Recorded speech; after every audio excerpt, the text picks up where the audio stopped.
Nunca imaginé que, un martes cualquiera, con el sol apenas lamiendo los geranios de mi ventana, una llamada de solo 2 minutos sellaría el resto de mi vida. Era Gabriel, mi único hijo, con esa voz tensa que solo usa cuando necesita dinero. Me pidió 500, una excusa rápida, y yo, doña Elvira, dije que sí, como siempre, como el autómata que se había convertido en mí. Pero cuando colgó, no lo hizo del todo. Y lo que oí en el zumbido de la línea abierta fue la carcajada de Samantha, mi nuera, y la voz amarga de mi propio hijo. Te juro que es tan estúpida que todavía cree que venimos a verla por cariño. Mamá, cajero automático. Retiro sin límite. Si te sientes identificada con Elvira, si alguna vez has dado sin recibir, o si simplemente quieres saber qué hizo esta abuela de 74 años al escuchar la verdad. Quédate. La historia de Doña Elvira es un recordatorio de que la dignidad de una madre no tiene precio. Suscríbete para no perderte el momento en que se acabó la cuenta. Me quedé sentada, con el teléfono aún pegado a la oreja, sintiendo como mi corazón se deshacía lento.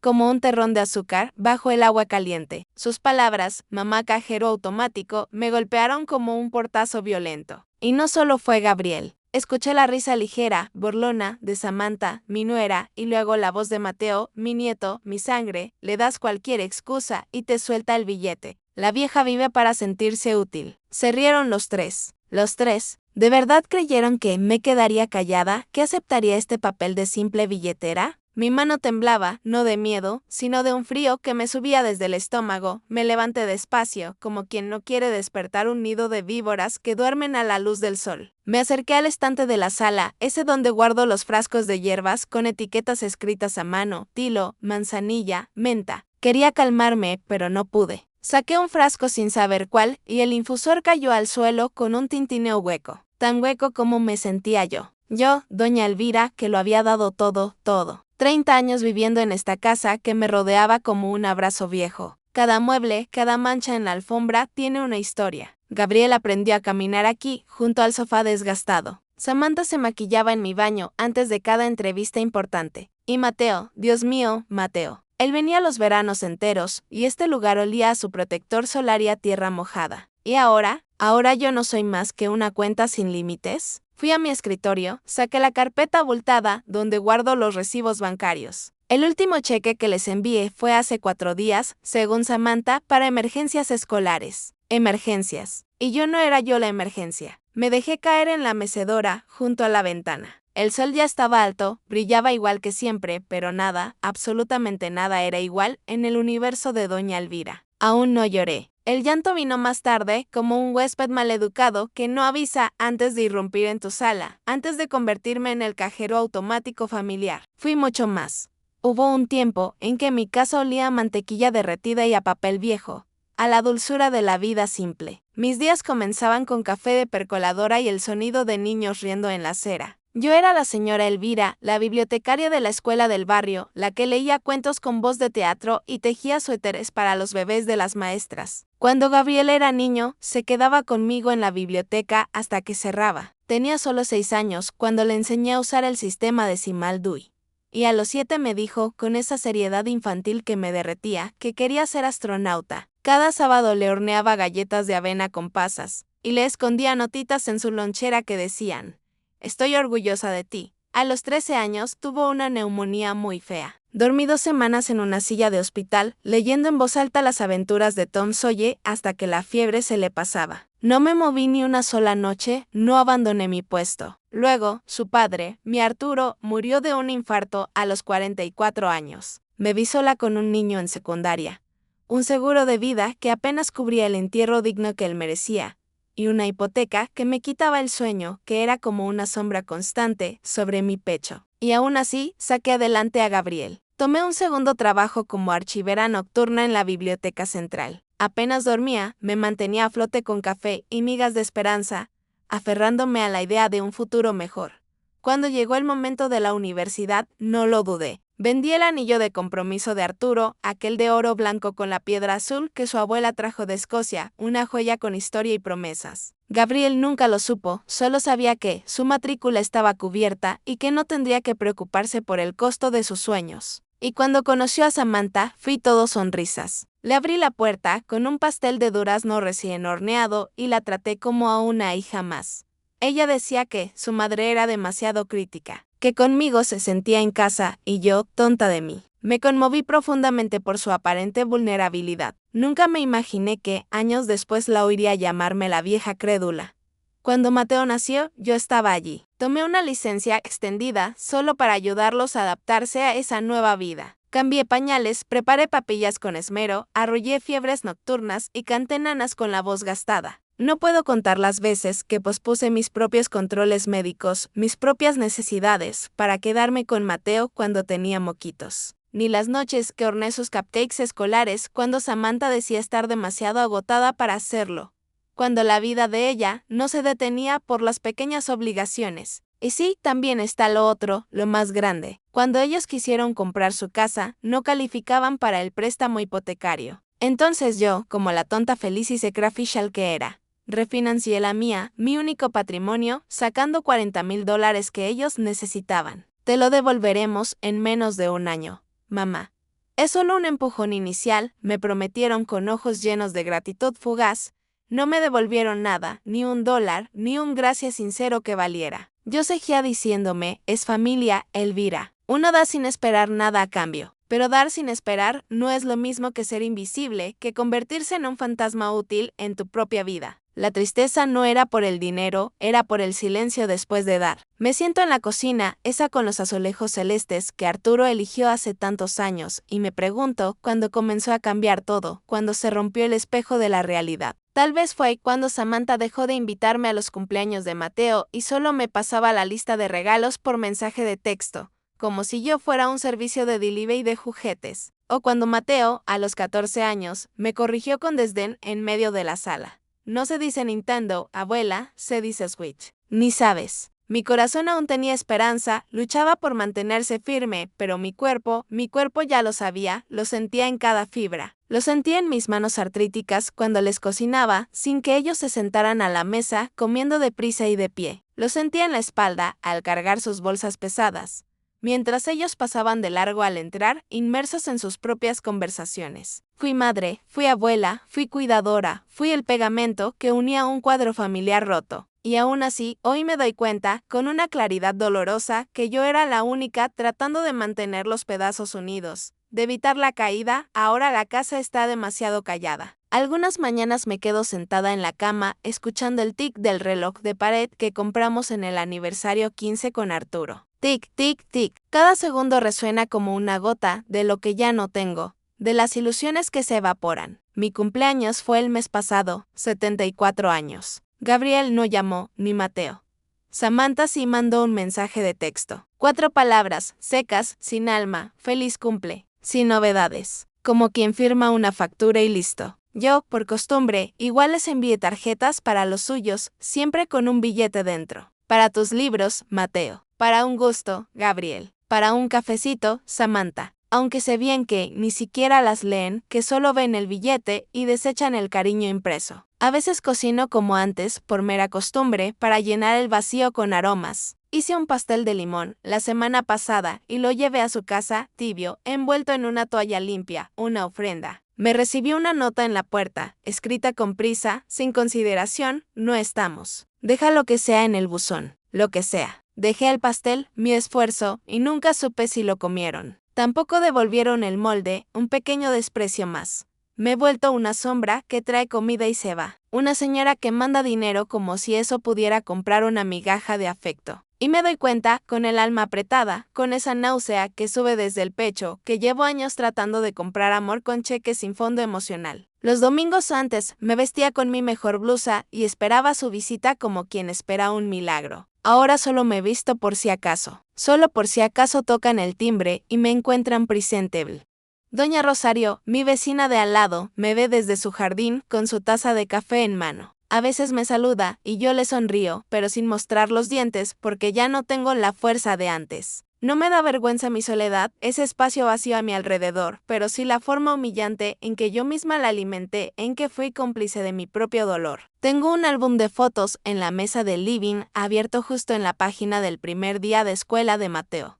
Yo, agachada, con las manos en sus hombros, dándole seguridad. Él, de 5 años, con su lonchera de dinosaurios. Recuerdo que lloró al entrar al aula, y yo me quedé todo el día en el pasillo por si quería salir corriendo. Ahora, cuando le escribo, solo responde con un emoji escueto, un pulgar arriba o un corazón frío. El silencio en mi casa me ha enseñado cosas que la costumbre ocultaba, como ese momento en que dejas de preguntar por qué no te llaman y empiezas a preguntarte con honestidad por qué tú sigues llamando. ¿Por qué insistes en un vínculo unilateral? Me he acostumbrado a comer sola en esta mesa grande. A veces pongo 2 cubiertos, igual que hacía antes. Como si el acto de hacerlo, la simple formalidad de la mesa puesta, pudiera invocar la compañía que se fue. No la trae, claro, pero calma la ansiedad de los cubiertos vacíos, la desesperación silenciosa. Mis noches son largas, demasiado largas. Me siento en el sofá con mi taza de manzanilla, esa que siempre me ayudó a dormir en los días difíciles. A veces giro mi anillo de bodas, ya flojo en mi dedo, no por delgadez, sino por la pérdida de la conexión, del calor familiar. El amor, cuando se enfría, también encoge. En los cajones tengo dibujos de Mateo, todavía hechos con crayones, con trazos temblorosos y honestos. Uno dice, Abu, te amo hasta el sol. Ahora ni siquiera me responde los mensajes, la luz del sol se apagó. Yo solía pensar que, si daba más, si me sacrificaba un poco más, querrían quedarse a mi lado. Pero resulta que, dar sin límite, solo enseña a otros a irse sin culpa, a no valorar el esfuerzo. Ahora lo sé. La verdad es que, las primeras señales estaban ahí. Siempre estuvieron, solo que yo, en mi necesidad de ser amada, no quería verlas. Las grietas invisibles en mi taza favorita de pronto se hicieron evidentes. Empezaron pequeñas como una palabra descuidada, una mirada fugaz, un olvido que dolía más de lo que debía. Recuerdo una tarde de marzo, no hace tanto, cuando Gabriel me llamó con esa voz apurada que solo usaba cuando el tiempo apremiaba. Mamá, necesito que transfieras $1,200 hoy. Es por Mateo. Necesita una laptop para la universidad. Yo, sin preguntar nada, dije que sí al instante. No porque no supiera que algo andaba mal, sino porque mi impulso automático era siempre el mismo: resolver, solucionar el problema. Mi identidad se había cosido a ese rol de salvadora silenciosa. Pero esa misma noche, mientras buscaba mi cartera para sacar la tarjeta y hacer la transferencia, abrí sin querer un mensaje de voz reenviado por Samantha, mi nuera. La voz era clara, incisiva. No te preocupes, le decimos que es para Mateo. Con eso cae redondita. Me quedé mirando la pantalla de mi teléfono, inmóvil, como si mis ojos pudieran de alguna manera cambiar el contenido de ese mensaje cruel. Lo escuché 3 veces. 3. La rabia, una rabia sorda y vibrante, se sentó justo detrás de mis molares, pero no dije nada, ni en ese momento, ni después. Pensé, con esa desesperación que nace del autoengaño, quizás fue un malentendido. Esa palabra, quizás, esa pequeña posibilidad de que yo estuviera equivocada, me costó miles de dólares a lo largo de los años. El miedo a la confrontación era más fuerte que el dolor de la traición. Otro día estaba en la fila del banco, haciendo una de mis gestiones, y vi una solicitud de pago en mi aplicación de banca móvil. Una de esas notificaciones que antes me daban una extraña sensación de pertenencia. $50 para cena con amigos de parte de Mateo. Al principio, me sonreí pensando que era un gesto bonito, que me consideraba parte de su círculo, que confiaba en mí. Pero cuando le escribí para preguntarle cómo le había ido en la cena, deseando una pequeña anécdota, no respondió. Ni un gracias, ni un emoji, nada. Y cuando lo llamé, me contestó con una voz seca y distante, como si yo fuera una molestia. Abuela, no es gran cosa, solo era algo entre amigos. ¿Por qué todo tiene que ser tan serio contigo? Y me colgó sin esperar una respuesta, sin medir el impacto de su desdén. Sentí que la dignidad se me escurría por las manos, pero la recogí y la guardé en el bolsillo, fingiendo que no había pasado nada, que mi corazón no se había encogido otro centímetro. Esta dinámica de dar y recibir silencio se repetía como un guión mal escrito. Otra vez, Samantha me llamó llorando, su voz quebrada, pidiendo auxilio. Dijo que su madre estaba muy enferma y que no sabían cómo pagar una enfermera nocturna. Se me revolvió el estómago porque la madre de Samantha nunca me tragó. De hecho, una vez comentó, con esa acidez que la caracterizaba, que mi casa olía a sopa de viejos. Pero igual transferí lo que pude, cediendo a la presión del melodrama y de mi propia necesidad de ser buena. 2 semanas después, mientras tomaba mi café, vi las fotos. Estaban en Instagram. Cena en un restaurante caro, de esos que yo solo veía desde la acera. Mateo posaba sonriente con un plato de sushi más grande que su cabeza. La descripción decía, con una ironía que ahora me quema, mi reina merece lo mejor. Night out. Grateful. Agradecidos. ¿Agradecidos de quién? De verdad me tomó días juntar el valor, el coraje, pero un domingo por la tarde, en medio de una visita fugaz, le pregunté a Gabriel si todo estaba bien con la madre de Samantha. Con un nudo en la garganta, me respondió sin siquiera levantar la vista del televisor, absorto en su juego programa, eso ya mejoró. No te preocupes, como si yo fuera una cuenta automática que no necesitaba explicación, solo motivos vagos y convenientes. Empecé a llevar un registro, pero no solo de números, que ya los tenía en la banca online. Llevaba un registro de actitudes, cada desprecio, cada excusa pobre, cada palabra no dicha, que pesaba más que un portazo en mi cara. Gabriel ya no llamaba para contarme de su vida, de sus sueños o frustraciones. Solo llamaba cuando vencía una factura importante. Samantha evitaba mis ojos en las reuniones familiares. Si había contacto visual, era fugaz y frío. Mateo no me escribía desde el año pasado, salvo por las solicitudes de pago que llegaban a mi teléfono como una obligación. Y yo seguía ahí, doña Elvira de 74 años, con mi libreta de notas de agravios y mi fe intacta, anotando cada promesa rota como quien aún cree ciegamente en cuentos de hadas. Doña Rosario, mi vecina, con su honestidad sin barniz ni filtros, me soltó una verdad un día, mientras podábamos los rosales viejos, sus manos expertas guiando las tijeras. Elvira, si cada vez que alguien te llama es para pedirte algo, ¿cuándo fue la última vez que te preguntaron de verdad?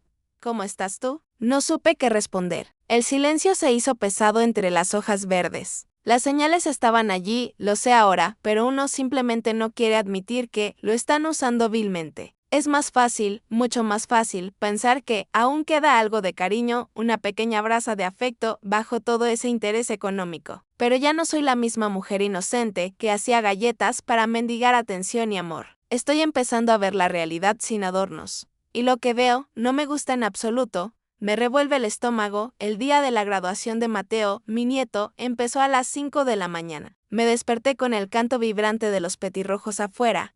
Igual que cada primavera trae consigo un nuevo comienzo. Preparé café fuerte, no el descafeinado de las noches, para despertarme del todo y revisé por quinta vez la caja del pastel. Era su favorito, Red Velvet con crema de queso y cubierto de fresas frescas. Un clásico. Lo hacía cada año en su cumpleaños, pero esta vez era diferente, especial. Era su graduación de la secundaria, un hito que merecía ser celebrado a lo grande. Un paso único hacia su futuro. Conduje 2 horas por la carretera, cruzando condados, con la caja del pastel cuidadosamente colocada en el asiento del pasajero. Me detuve en un café de carretera para ir al baño y revisé el pastel con cada bache, con cada curva, como si llevara una corona real, una joya frágil. Llegué al auditorio del evento 20 minutos antes de que empezara el acto solemne. El sol ya estaba alto y me sentí tonta por haberme puesto un suéter de lana que ahora me daba calor. Busqué mis nombres en la lista de invitados, ansiosa por mi asiento reservado. Mi nombre y el de doña Elvira. No estaba, no figuraba. No se preocupe, señora, dijo la jovencita de la entrada, con una sonrisa de protocolo. Puede sentarse allá, junto a la salida de emergencia. La última fila. Desde esa distancia, apenas se veían los birretes negros de los graduados. Pero me quedé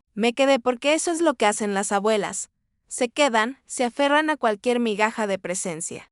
Después de la ceremonia, los estudiantes salieron en tropel, riendo a carcajadas, abrazándose efusivamente. Yo sostuve el pastel, mi ofrenda de amor, como si fuera un objeto sagrado. Vi a Mateo, mi nieto, a lo lejos. Estaba con su grupo de amigos, sacándose fotos con un dron, riéndose sin preocupaciones. Cuando me acerqué, noté que su expresión cambió de inmediato.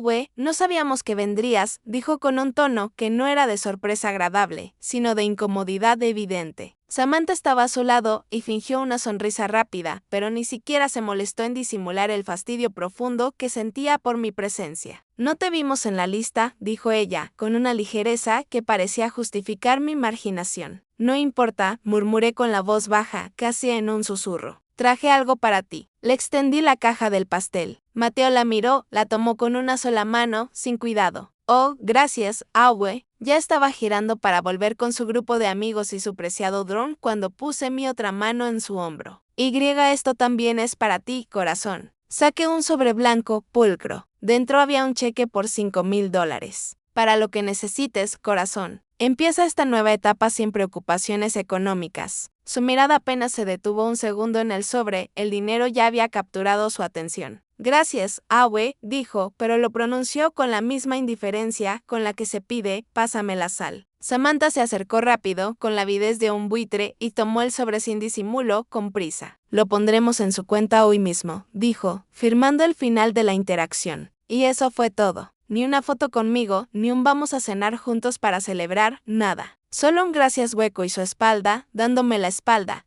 Los vi alejarse, abrazados entre ellos, riendo con sus amigos, sin una sola mirada atrás hacia la abuela en la última fila. Me quedé allí, junto al basurero del estacionamiento, con el sol de la tarde cayendo a plomo. Vi cómo otros abuelos posaban para fotos, sostenían ramos de flores, recibían abrazos efusivos. A mí solo me quedaba el molde vacío del pastel y el eco del gracias más frío que había escuchado en 74 años de vida. Conduje de regreso a casa en un silencio total. Ni radio, ni llamadas. Solo el zumbido constante del auto y un susurro interno que, por fin, empezaba a cambiar de tono. Antes decía, aguanta, Elvira, solo están ocupados, es la vida moderna. Esa noche, por primera vez, el susurro se hizo una voz firme y gélida. Esto no es amor, esto es uso.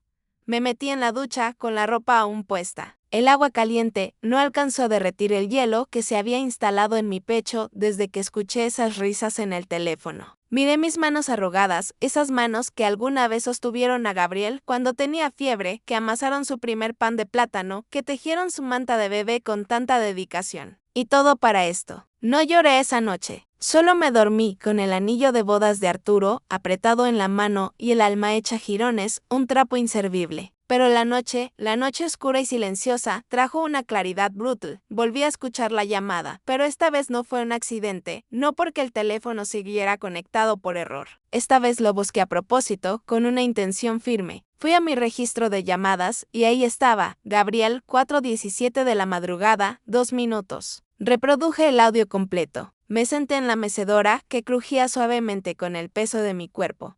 Y lo escuché todo otra vez, dejando que el veneno se esparciera en mis venas.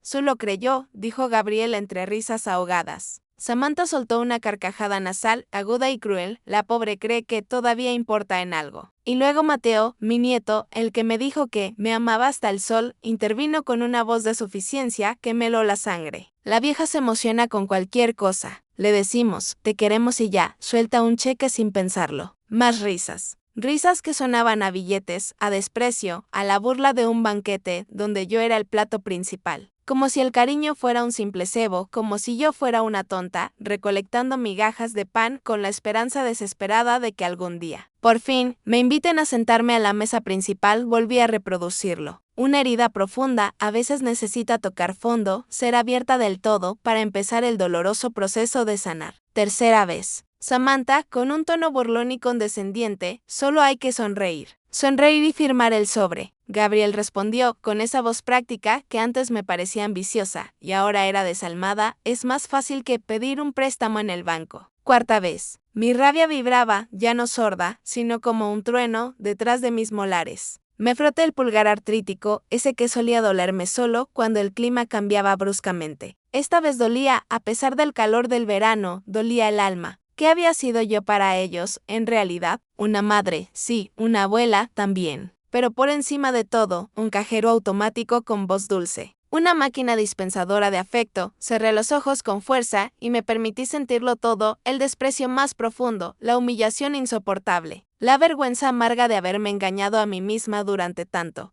tiempo. Vi mi reflejo en el vidrio oscuro de la ventana. No era la Elvira que horneaba galletas, no era la que leía cuentos con voces de personajes, no era la ingenua que refinanció su casa para ayudar a otros. Vi a una mujer que había sido invisible en su propia familia. Una figura de fondo, y lo entendí de golpe, con una epifanía dolorosa y liberadora. No era que ya no me amaban, esa era la mentira que yo había comprado. La verdad era que nunca supieron cómo amar sin una recompensa tangible. Nunca aprendieron a ver más allá de la cuenta bancaria. Me levanté del sillón con una claridad que no había sentido en años. Una liviandad de espíritu que venía de la renuncia. Fui al cajón de mi escritorio, saqué una carpeta azul marino. En ella tenía todos los comprobantes de transferencias, los recibos, los cheques cobrados, la evidencia irrefutable de mi entrega ciega. Conté 1, 2, 3 veces para estar absolutamente segura del número. $75,432. 8 años de sacrificios, más de $9,000 al año, casi $800 al mes. Era una renta mensual, era una vida entera, mi propio fondo de retiro, mi tranquilidad. Y ni una sola palabra de agradecimiento genuino. Saqué la carpeta y la puse con decisión sobre la mesa, justo al lado de la foto enmarcada de Mateo con su toga de graduación. Esa que con tanto orgullo me tomé el tiempo de llevar. La miré fijamente durante un largo rato, luego la di vuelta, ocultando esa sonrisa falsa. No quería ver esa imagen, no después de lo que había oído en esa grabación. La grabación, esa voz de la verdad, aún seguía disponible en mi teléfono. Podría haberla reenviado sin dudar, podría haberlos confrontado con pruebas irrefutables, con rabia justificada, con todo el dolor contenido de 74 años. Pero no lo hice. No necesitaba que me pidieran disculpas vacías, no necesitaba que mintieran otra vez, inventando excusas absurdas. Solo necesitaba salir de ahí, de ese papel de víctima eterna, de ese rol humillante. Era hora de convertirme en alguien más, alguien que se valorara. No lo hacía por ellos, por su arrepentimiento. Lo hacía exclusivamente por mí, por la mujer que Arturo había amado. No hice un escándalo público. No lloré frente a ellos pidiendo explicaciones. No envié mensajes de texto cargados de acusaciones, ni lancé ultimátums. Me levanté esa mañana como siempre, con mi té con limón, mi diario en la mano, mi bata de algodón puesta, la rutina inalterada. Pero dentro de mí algo ya no estaba en su sitio. O mejor dicho, algo finalmente se había recolocado con firmeza, la dignidad había vuelto. Fui directo al mueble del pasillo. Ahí guardo el viejo libro de cuentas que usaba Arturo, mi difunto esposo. Nunca dejó de usarse, aunque ahora solo yo lo tocaba, su legado. En una página pulcra, escribí en letras grandes y con tinta negra, para que no hubiera dudas. Último cheque. Fecha, ayer. Monto, $500. Beneficiario, la deslealtad. Lo cerré con un clic que sonó en el silencio de la casa como un punto final definitivo a una era. Y entonces, me puse en marcha. Lo primero que hice fue ir al chat familiar, ese grupo insípido donde se compartían memes aburridos, listas de regalos y mensajes vacíos de contenido real. Toqué el botón que decía salir del grupo. El sistema me preguntó si estaba segura de mi decisión, como un eco de mis propias dudas pasadas. Sonreí con una paz helada. Nunca estuve más segura en toda mi vida. Después, sin pausa, entré a la aplicación del banco. Tenía 2 cuentas conjuntas, una con Gabriel, la más grande, y otra que usaba Samantha para hacerme transferencias más fáciles, según me decían, pero que en realidad facilitaba sus retiros. Cerré ambas cuentas de inmediato. Luego, sin demora, llamé a mi gerente del banco, el señor Herrera. Le pedí una reunión en persona para el día siguiente. Le pedí que revocara toda autorización que no fuera exclusivamente mía. Puse alertas de seguridad, claves adicionales y notificaciones de cada movimiento. El gerente, con esa voz cautelosa de quien maneja secretos, me preguntó, ¿desea asignar nuevos beneficiarios, doña Elvira? No, todavía no, le dije, con la voz firme y tranquila. Primero necesito hacer limpieza en mis cuentas y en mi vida. Corté el acceso, sin anestesia, como quien corta el oxígeno que alimenta a un parásito insaciable. De vuelta en casa, con el silencio de la dignidad recién adquirida, fui a la habitación de huéspedes, la que una vez decoré con tanto amor para Mateo. Ahí dormían cuando no tenían tiempo o ganas de manejar de regreso a su casa. Ahora solo quedaban una colcha arrugada, sin usar, y una caja de cartón con revistas viejas, olvidadas. Abrí la caja sin prisa. Encontré un marco de fotos con una imagen mía y de Gabriel de niño, los 2 cubiertos de harina, riendo mientras hacíamos pan. La tomé en mis manos arrugadas. Por un momento fugaz, pensé en quedármela, aferrarme a ese recuerdo puro. Pero no. La coloqué con delicadeza, dentro de una bolsa de papel marrón, junto con algunos libros que les había prestado hace años y que nunca devolvieron. Llevé la bolsa con mis recuerdos y sus olvidos al coche. Conduje hasta su casa, la que pagué con mi hipoteca, y la dejé en su porche, sin tocar el timbre. No se merecían ni siquiera una nota de despedida, ni una explicación. La única nota había sido el cheque sin fondo que no había llegado. Ya en mi cocina, la misma donde había horneado tantos pasteles rechazados, preparé algo distinto, algo que no había cocinado en años. No una cena para los demás, no un pastel con una dedicatoria sentimental, sino una sopa de lentejas sencilla, acompañada de pan de maíz caliente. Solo para mí, para mi alma. Me senté en mi silla favorita, junto a la ventana, la que mira al jardín, con mi cuaderno de crucigramas en la mesa, y tomé el primer bocado con manos que, aunque aún temblorosas por el quiebre, se sentían más firmes que nunca. Era libertad pura, con sabor caliente, simple, salada, y sabía a principio a un nuevo comienzo que se gestaba en ese plato. Y por primera vez en muchos años, me dormí sin el celular en la mesita de noche, porque esa noche no esperaba llamadas de nadie y milagrosamente tampoco las necesitaba para sentirme completa. Me desperté en una cama que no era la mía. La lámpara, de esas viejas de motel, tenía una bombilla cálida que hacía que todo se viera menos triste y menos real. El cobertor de lana era áspero, lo sentía en mi piel, pero estaba limpio, y el aire olía a cloro seco y a desinfectante industrial. Un motel de carretera cualquiera, sin glamour ni lujos, pero era suficiente para mi propósito. Me había ido de la casa sin avisar a nadie. Cerré la puerta, metí un par de mudas de ropa en un bolso viejo y tomé el camino sin un destino claro en el GPS. Solo la necesidad imperiosa de distancia. Solo sabía una cosa, no quería estar más en el lugar donde siempre me habían usado y despreciado. Esa noche, al apagar la luz, el llanto que no había llegado me sorprendió sin avisar. No fue un llanto escandaloso de telenovela. Fue un sollozo lento, pegajoso, de esos que solo salen cuando ya no se puede sostener la fachada de la fortaleza. ¿Fue todo una mentira? Esa pregunta giró en mi cabeza como una hélice rota, constante. Me vi a mí misma en navidades pasadas, envolviendo regalos con cintas doradas, esperando su llegada, que siempre era un poco tarde. Me vi en cada graduación, cada cita médica de Mateo, cada lonchera empacada con el cuidado de una orfebre. Todo ese esfuerzo, toda esa entrega incondicional, fue solo para gente que me veía como una carga útil, como un recurso sin alma. Me acurruqué en la cama barata, apretando contra el pecho la bufanda de lana que tejí un invierno para Mateo con un patrón complicado. Todavía olía suavemente a lavanda el perfume de mi hogar. Recordé cómo se reía a carcajadas cuando le hacía voces de personajes, cómo me tomaba de la mano con esos deditos pegajosos. Y me pregunté, con el dolor de la duda, si todo eso hermoso se había desvanecido con el tiempo o si, en el fondo, simplemente nunca importó tanto como yo creí. No dormí mucho. Desperté antes de que clareara, con los huesos acartonados por el colchón barato del motel. Me preparé café en la maquinita del Labi.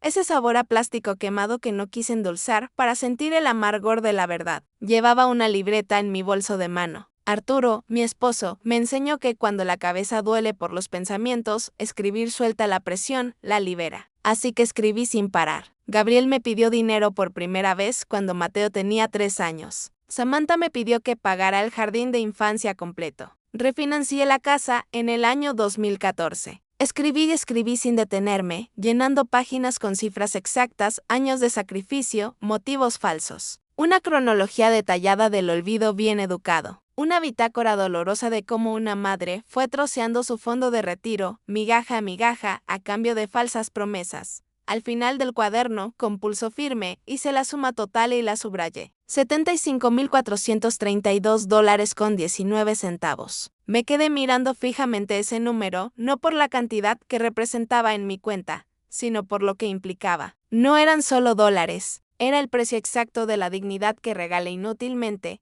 el costo real de la esperanza repetida una y otra vez, el monto exacto de lo que me pagaron por ser útil pero no querida. Me senté junto a la ventana del motel con mi café rancio, mirando los autos pasar de largo, y me dije a mí misma, con la voz interior de la madurez, esto no se repite. Esto se rompe aquí y ahora. Porque si una madre no se protege de quienes dicen amarla, entonces, ¿quién diablos lo hará por ella? La decisión estaba tomada. Volví a casa 2 días después del escape, no por nostalgia sentimental, ni por la ilusión ingenua de una reconciliación forzada. Volví porque necesitaba ver mi hogar, mi vida, todo, por una última vez con ojos nuevos, con la lente de la verdad. Entré y el silencio de la casa me golpeó, pero ya no con la frialdad de la soledad, sino con la quietud de la claridad. Me quité los zapatos con calma, dejé las llaves sobre el frutero vacío y me senté a la mesa con el portafolio de cuero de Arturo, donde guardaba los papeles importantes de la familia.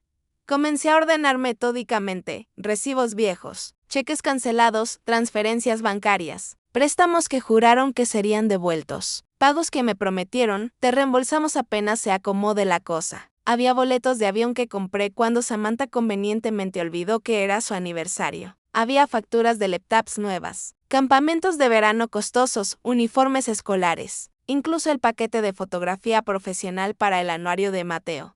Lo pagué todo sin preguntar, sin regatear, sin esperar nada más que una sonrisa sincera. Y sin embargo, las sonrisas genuinas se habían vuelto tan escasas como el cariño. Abrí la banca online y empecé a escarbar en los últimos 8 años de movimientos. Los números me hablaron con una elocuencia que nunca antes había percibido. Fechas, cantidades, descripciones. Era un museo personal del abuso emocional disfrazado de ayuda familiar. Ahí estaban las veces que transferí dinero a Mateo un viernes por la noche y al día siguiente lo veía con zapatos de marca nuevos en sus fotos. Ahí estaban, dolorosamente evidentes, los $200 mensuales que envié durante 5 años para cubrir terapias que, estoy segura ahora, nunca existieron.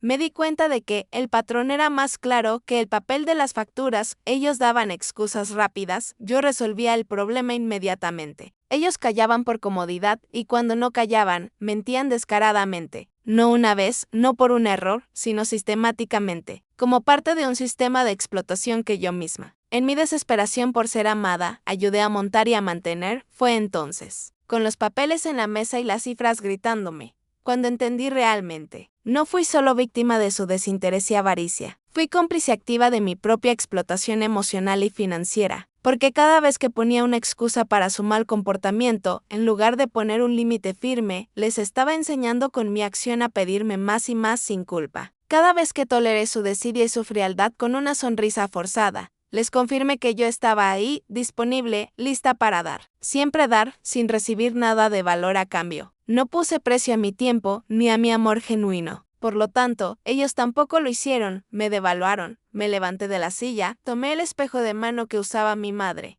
ese con el mango de caray, y me miré fijamente a los ojos. Elvira, me dije en voz baja, con la misma voz firme que usaba al contar cuentos. Esto ya no es tristeza, es despertar. Se acabó la lamentación. No se trataba de vengarme con un arrebato dramático, ni de que dijeran una palabra vacía como perdón. Era, en cambio, una cuestión de recuperar algo que pensé perdido para siempre, mi valor personal. Porque una cosa es dar por puro amor desinteresado y otra muy distinta, dar por el miedo paralizante a ser olvidada, a ser desechada. Y yo, por primera vez en años, ya no tenía miedo. Doña Rosario se presentó a la mañana siguiente sin avisar, como solía hacerlo cuando su instinto de vecina sabía que algo no estaba bien en mi casa. Traía una olla de sopa de cebada con verduras humeante, envuelta en un paño de cuadros que olía delicioso a laurel seco y a verdadero hogar. Tengo extra, dijo, con una simplicidad que rompía mi corazón, sabiendo perfectamente que yo no había cocinado nada en varios días. Me hizo sentar con suavidad en la mesa de la cocina y sirvió los platos como si estuviéramos en los viejos tiempos, cuando nos turnábamos para llevar postres a la escuela o cuidar a los hijos de la otra. No preguntó de inmediato, solo me miraba con esos ojos achinados que ya me habían visto caer más de una vez en el pozo de la tristeza. Esperó pacientemente a que diera el primer sorbo caliente. Entonces, dijo con una voz tranquila y profunda, sin dramatismo, ¿hace cuánto no lloras de verdad, Elvira, frente a alguien que te escucha? No pude evitarlo más. La cuchara de madera tembló entre mis dedos. El vapor de la sopa de cebada se mezcló con el nudo gigante que tenía atorado en la garganta. Lo escuchó todo. Rosario, a los 3, a Gabriel, a Samantha y a Mateo, hablando de mí como si fuera solo un cajero automático. Riéndose de mi ingenuidad, ella no frunció el ceño. No se escandalizó con un grito, solo asintió lentamente. Una sola vez, con pena sincera, pero sin sorpresa alguna. Siempre te lo dije, Elvira, me respondió con dulzura. Pero no es lo mismo saberlo en teoría, que oírlo con tus propios oídos. Apoyé los codos en la mesa, agotada, y me cubrí la cara con las manos. Sentí sus dedos nudosos en mi muñeca, su pulgar frotando en círculos pequeños, un gesto simple de ancla y consuelo. Pensé que era amor de verdad, dije con voz rasposa, la voz de la desilusión. Doña Rosario suspiró, un sonido profundo. Claro que pensaste eso, cariño, porque tú sí sabes amar, sin esperar nada, esa es tu bendición y tu condena. Le conté todo sin omitir detalles. Los préstamos que nunca se pagaron, la historia inventada de la laptop, el pastel de graduación abandonado, la carpeta azul de papeles, los $5,000 entregados en el estacionamiento. Rosario no interrumpió mi catarsis, solo me escuchó con esa paciencia de quien ha visto a su amiga poner la otra mejilla una y otra vez durante décadas. Cuando terminé, me pasó una servilleta de tela y dijo con una voz que era bálsamo y bofetada al mismo tiempo: Elvira, no estás loca, ni exageras, ni eres dramática. Solo estás viendo la realidad con los ojos abiertos por primera vez en tu vida. Tenía toda la razón del mundo. Yo no estaba perdiendo a mi familia, la verdad es que estaba perdiendo la fantasía dolorosa de que alguna vez la tuve de verdad, de que éramos un verdadero clan unido por el amor. Esa noche me acosté con el teléfono apagado. Doña Rosario, en un gesto de ternura, me dejó una linterna junto a la cama por si se iba la luz y un paquete de galletas saladas por si te levantas con náuseas de tanta verdad recién descubierta. Y por primera vez, después de muchas semanas de insomnio, dormí sin sobresaltos, sin esperar un mensaje de texto, sin revisar el buzón en busca de un gracias, sin justificar a nadie. Porque ahora sabía la verdad, no estaba sola. Simplemente había estado muy mal acompañada hasta ese momento. Lo primero que hice, con una calma asombrosa, fue buscar mi testamento. Estaba guardado en la caja fuerte, junto a las fotos de mi boda con Arturo, mi diploma de bibliotecaria y la pulsera de hospital que Mateo usó al nacer. Ese papel, redactado hacía más de una década, aún decía claramente que todo lo que yo poseía pasaría a Gabriel, mi hijo. Por si algo me pasa, mamá, para que él se encargue de todo, me había dicho en ese momento con la confianza que yo le otorgué. Pero ahora, verlo ahí, su nombre escrito como único heredero de mi vida, me dio náuseas de arrepentimiento. ¿Encargarse de qué? Pensé con ironía amarga, de seguir cobrándome hasta el final de mis días. Me puse mis lentes de leer, saqué una pluma de tinta negra y marqué ese testamento con una sola palabra, grande y liberadora, en rojo vibrante, nulo. La mañana siguiente, con mi nueva determinación, fui al bufete legal, el mismo lugar donde Arturo y yo habíamos ido hacía años para redactar un poder notarial. La secretaria me saludó con esa sonrisa de no la hemos visto en años. Señora, le dije sin rodeos que quería hablar con alguien sobre un nuevo testamento. No para más tarde, aclaré con voz firme, para ahora mismo. Me asignaron con una abogada joven, su cabello recogido en un moño pulcro y una mirada firme que me dio confianza. Le conté toda la historia, mi confesión, sin llanto, sin pausa, solo narrando hechos fríos. Al terminar mi relato, ella me preguntó, con una profesionalidad que agradecí, ¿y tiene pensado a quién o qué dejarle su patrimonio? ¿Doña Elvira? Sí, lo tengo claro. No a mi hijo, dije, y mi voz me sorprendió por lo segura y resonante que sonó. A mi marido, Arturo, lo mató el estrés de la vida. Mi nieto, Mateo, me olvida por un cheque. Pero la biblioteca pública, a la que dediqué mi vida y mi pasión todavía tiene goteras en el techo. La abogada me miró en silencio por un momento, evaluando mi decisión, luego sonrió levemente. Entonces, doña Elvira, vamos a crear algo que perdure para siempre. Así, en esa oficina moderna, nació la beca Arturo Fernández, un fondo económico sólido para jóvenes sin recursos, especialmente enfocado en mujeres mayores que, como yo, quieren terminar sus estudios, empezar una carrera o tener una segunda oportunidad en la vida. Mi nombre no estaría en los anuncios luminosos, no hacía falta, pero en el fondo de cada carta de aceptación que recibieran esos estudiantes, una nota sutil diría, gracias a una mujer que creyó en los libros, en el valor de la educación y en las segundas oportunidades. Y por primera vez en años, mi dinero haría algo sin que nadie me mintiera, me engañara o se riera de mí para obtenerlo. Mi legado ya no era una cuenta bancaria, sino una promesa de futuro. Luego fui al banco, a la sucursal que me asignó el gerente. Pedí congelar cualquier cuenta conjunta restante, anular todas las tarjetas secundarias que pudieran tener Gabriel o Samantha y abrir una nueva cuenta solo a mi nombre, en una sucursal distinta, lejos de sus ojos. El gerente me miró con las cejas levantadas por la magnitud de los cambios. Todo esto de golpe, señora Elvira. ¿Sabe qué pasa? Le dije, acomodándome mi bolso de cuero en el hombro. Con un gesto de determinación, me acostumbré a dar permiso sin saber a quién se lo daba. Eso, mi joven amigo, se acabó hoy. Le mostré con calma la lista detallada de movimientos sospechosos, las transferencias constantes, las fechas exactas. ¿Sabe qué es esto, señor? Le pregunté, señalando el papel con mi dedo tembloroso. Una mujer despertando de un largo sueño.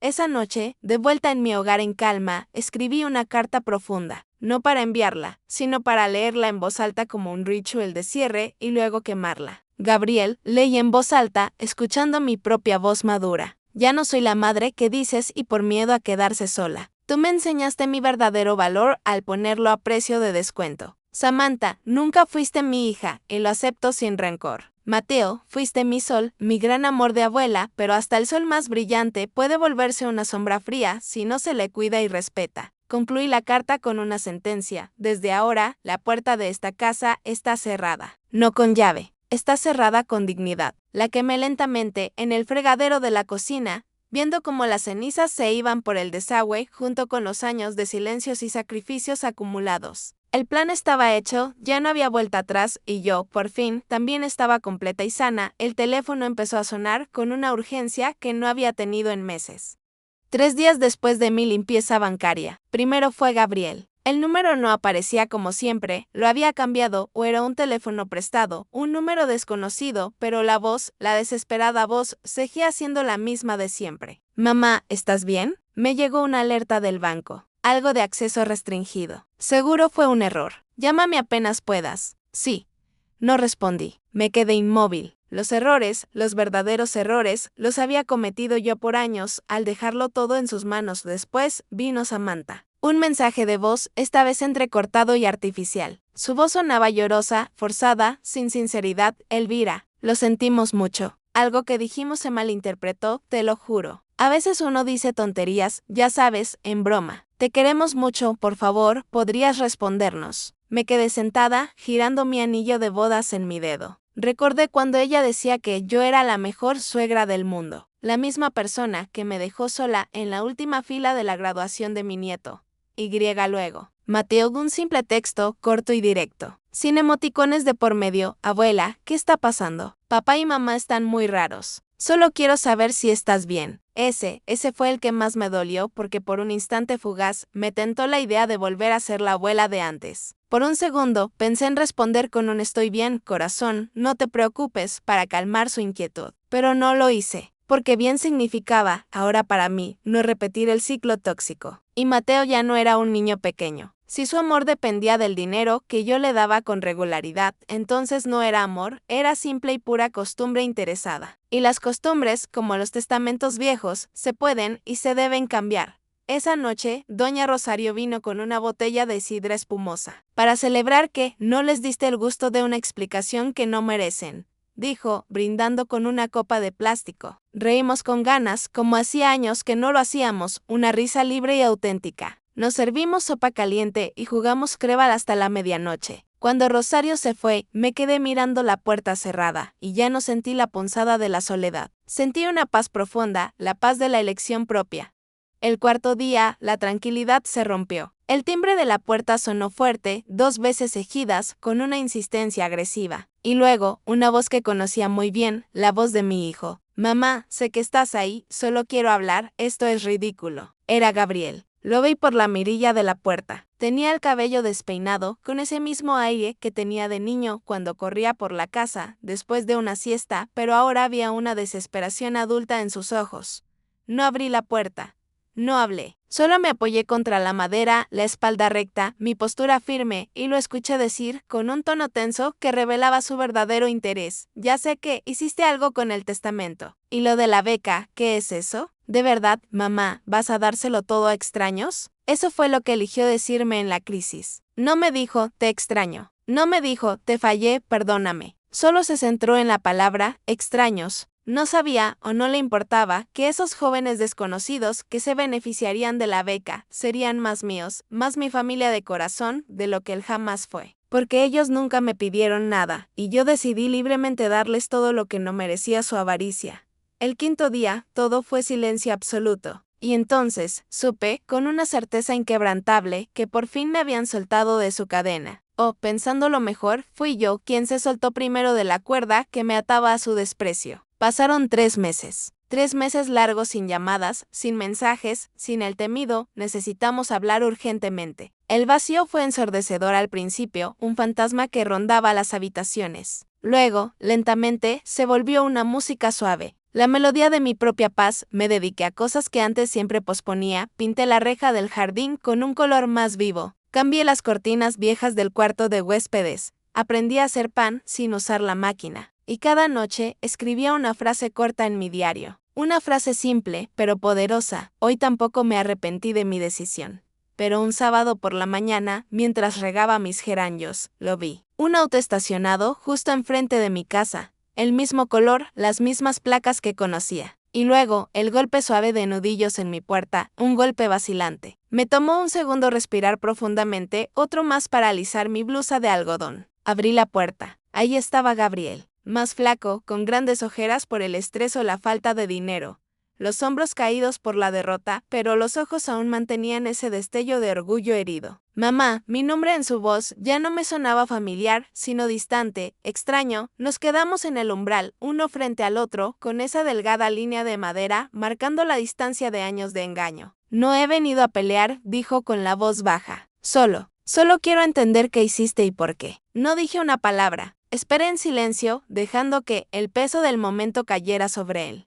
Él bajó la mirada, incómodo por mi silencio. ¿De verdad nos cortaste así, a tu propia familia, por una estúpida beca? Levanté la vista directamente a sus ojos, sin parpadear. No me cortaron ustedes, Gabriel, cuando decidieron en esa llamada que yo solo valía por lo que daba y por mi dinero. Fue un error, dijo rápidamente, desesperado por justificarlo. Un mal chiste que no debió pasar. No sabíamos que estabas en la línea. Crucé mis brazos sobre mi pecho. Ah, claro. Si no me hubieran escuchado, seguiría todo exactamente igual. ¿Esa es la verdad? No. Me miró fijamente, tragó saliva, el orgullo se estaba desmoronando por la necesidad económica. Yo solo quiero que esto vuelva a ser como antes, mamá. Incliné la cabeza suavemente, con una calma que lo desarmó. Antes de que me llamaras cajero automático. Antes de las mentiras, los engaños constantes, las risas crueles a mis espaldas.